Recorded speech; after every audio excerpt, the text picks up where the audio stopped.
आमचा साई आणि हा आमचा समर्थ. समर्थ खूप मस्ती करतोय आणि साई त्याला त्रास देतोय.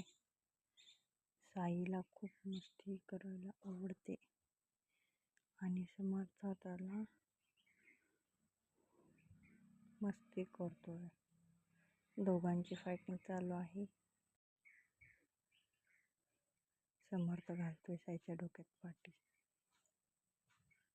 दोघा भावाची कुस्ती चालू झालेली आहे.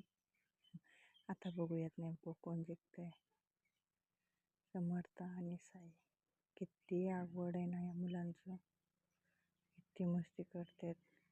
त्याचा हात वगैरे फिरतो. त्याला समजत कसं नाही काय माहिती. आणि अशा तऱ्हेने झालेला आहे यांचं खेळून.